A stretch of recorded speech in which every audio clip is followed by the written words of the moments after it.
Vous écoutez le Flash Actu, issu de l'épisode S813 du podcast Faut pas pousser les ISO, diffusé le jeudi 20 juin 2024.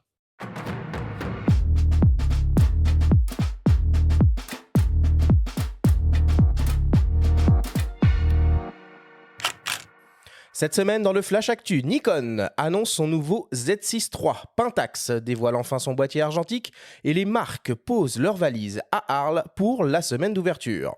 Le Flash Actu vous est présenté par Fox.fr, le site des spécialistes de l'image. Comme prévu, Nikon a annoncé son Z6 III, son nouveau couteau suisse ultra polyvalent, aussi bien pour un usage photo que vidéo. L'appareil inaugure un tout nouveau capteur 24,5 millions de pixels stabilisé jusqu'à 8 IL et doté d'une conception semi-empilée, assurant une vitesse de lecture 3,5 fois plus rapide que celle de son prédécesseur. Grâce à cela, l'appareil aligne jusqu'à 60 images par seconde en rafale en JPEG et 20 en RAW avec suivi autofocus. Il propose même un mode à 120 images par seconde en JPEG au format DX, ainsi qu'un mode pré-rafale en JPEG 60 images par seconde sur 1 seconde. Côté autofocus, on retrouve 273 points AF et comme sur les Z8 et Z9, le suivi 3D avec la détection, reconnaissance et suivi du sujet grâce au deep learning. On retrouve également des modes de prise de vue par assemblage qui travaillent des séquences jusqu'à 32 photos en RAW pour venir améliorer la précision des couleurs, le moiré, la réduction du bruit et enfin la définition jusqu'à 96 millions de pixels.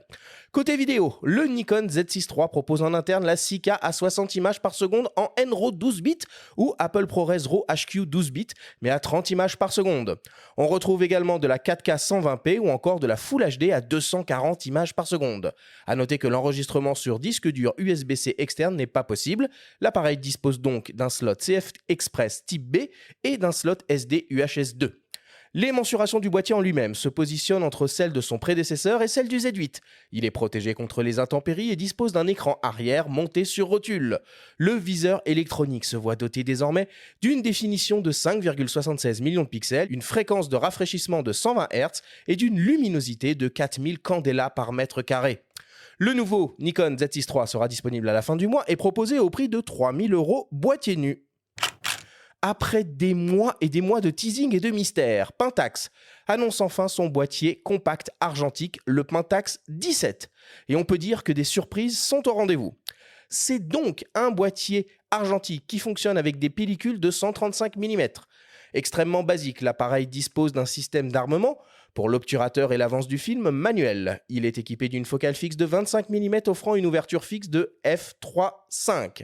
Cet objectif est à mise au point manuel et le réglage se fait sur 6 positions différentes représentées par des pictos. Fleur pour la macro à 25 cm, aliment à 50 cm, portrait à 1,2 m, double portrait à 1,7 m, groupe à 3 m et paysage à l'infini. L'appareil dispose néanmoins d'automatisme pour l'exposition qui sera modulée par le temps de pause grâce à une cellule intégrée. On retrouve sur le dessus une molette de réglage de la sensibilité ISO de la pellicule, un correcteur d'exposition et un sélecteur de mode de prise de vue.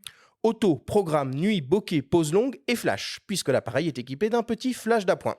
Cet automatisme est assuré grâce à une pile dissimulée dans la poignée de l'appareil. Là où Pentax surprend, c'est sur l'orientation de la fenêtre d'exposition. Elle est verticale, si bien qu'il est possible de faire 2 fois plus de photos, en format 17 par 24 mm donc, sur une même pellicule. Ce choix devrait normalement séduire les utilisateurs de smartphones coutumiers du format vertical. Pour faire du paysage, il faudra donc utiliser l'appareil en orientation portrait. Et le viseur optique suit naturellement ce choix d'orientation. Le nouveau Pentax 17 est proposé au prix de 549 €, auquel il faudra ajouter le prix des pellicules et de leur traitement, développement, tirage et éventuellement numérisation. Et enfin, pour terminer, cette année, les marques investissent en nombre.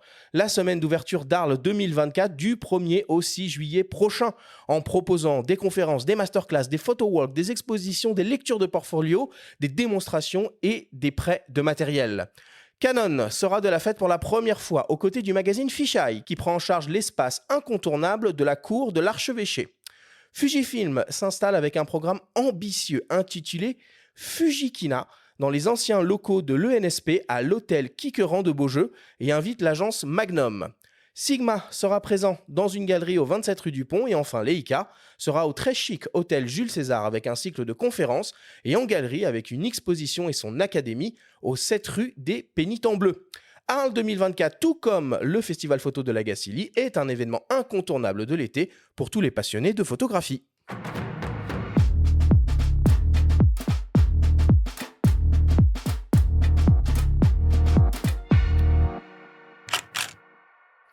Bon, il est assez cool hein, sur le papier ce nouveau Z6 III. Ouais, il est présenté comme un petit Z8 ou un super ZF au choix ou un super Z6 II. Il est vraiment, je trouve, le descendant du D700 à l'époque. Je ne sais pas si tu te souviens, cette espèce de tank comme ça, numérique, qui était le petit frère du D3, plus que celui du D750 qui est venu après parce qu'il était un peu plus léger. Celui-là, c'est vraiment, on a l'impression de voir un boîtier pro quand même. Il a une construction qui a l'air très très solide, un joystick, des caractéristiques haut de gamme pour le sport, l'animalier, la vidéo. Donc beaucoup d'attributs dans l'autofocus qu'on a vu sur les Z8, Z9. Moi, il y a deux petites choses qui m'ont un tout petit peu déçu. C'est l'absence d'un volet de protection devant le capteur qu'on trouve sur les Z8, Z9, qu'il y a sur les concurrents, les A7 IV et R6 Mark II. Et non, les touches à l'arrière ne sont pas rétroéclairées non plus. Je trouve que c'est un truc assez cool sur les Z8. Des petits trucs qu'ils auraient pu faire, voilà. Mais sinon...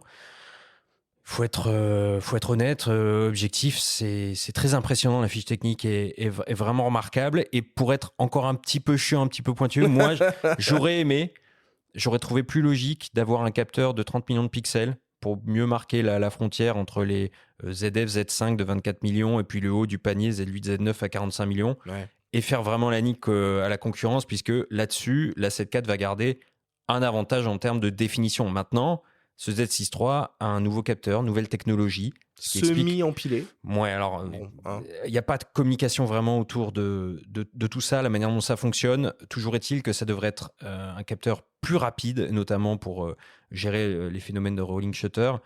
Donc, ça explique aussi son tarif beaucoup plus élevé que le Z6 II.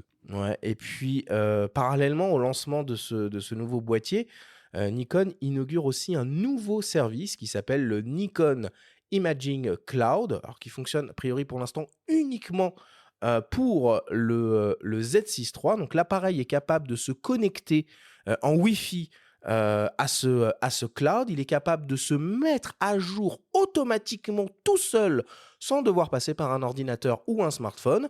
Et il est capable d'envoyer en continu et quasiment en temps réel les photos directement sur ce cloud qu'on peut synchroniser après avec tous les services de bibliothèque classiques, de Photoshop, de Lightroom, etc. etc. Donc ça, c'est une nouveauté qui est aussi hyper intéressante. Parmi les actualités de la semaine, moi, je voulais aussi revenir sur deux choses. La première, c'est que OM System propose une offre de cashback qui est disponible jusqu'au 28 juillet, où il est possible d'avoir une offre de remboursement jusqu'à 500 € pour l'achat d'un boîtier et ou d'optique. Et enfin aussi que le festival Filmoramax s'associe à IPLN, un partenaire du podcast, et lance un concours de court-métrage, décidément c'est très à la mode en ce moment, sur le thème « C'est pour les grands ». Alors c'est extrêmement simple, c'est un film de 1 minute 30 qu'il faut produire, le format est totalement libre, c'est possible de participer jusqu'au 3 septembre, et donc les 5 finalistes seront projetés sur grand écran au Pâté Bellecour pour l'inauguration du festival Filmoramax. Le grand gagnant remportera un kit hybride d'une valeur de 2 799 € et les 4 autres finalistes un chèque de 100 € à valoir en bon d'achat. Donc une opération de plus pour IPLN. Benjamin, est-ce qu'il y a d'autres actualités que tu voulais évoquer cette semaine ? Oui, comme c'est presque le dernier épisode de la saison, ça se bouscule un petit peu. Alors, le mois dernier, nous avons commémoré le 70e anniversaire de la mort de Robert Capa. Je voulais signaler la sortie du livre Icône, paru chez l'éditeur Atelier EXB, réalisé sous la direction de Michel Lefebvre, journaliste au Monde et collectionneur, co-auteur du livre Robert Capa, Traces d'une légende. Alors, dans cet opus, donc Icône, il présente le célèbre reporter comme un photographe de l'émotion, en évoquant ses travaux moins connus, réalisés en temps de paix. Et il souhaite montrer, je cite, comment, pourquoi et où il a pris ses photos. Icône est tout simplement la somme de 25 ans de quête autour de Capa, que l'auteur qualifie de plus grand photographe de guerre du monde et qui continue de fasciner encore aujourd'hui. Donc cet ouvrage contient toutes les images les plus connues et bien d'autres inédites. Donc on peut trouver ce livre au prix de 45 € en librairie. Et pour finir, un clin d'œil aussi à nos amis de Réponse Photo qui sortent leur numéro de juillet avec un dossier qui porte sur la construction d'une série photographique avec en invité Juliette Pavie, lauréate de la dernière édition des Sony World Photography Awards que nous avons reçu ici. Un entretien, ça va te plaire Arthur, avec l'humoriste et chroniqueur David Castello-Lopez qui parle de son intérêt pour la photo.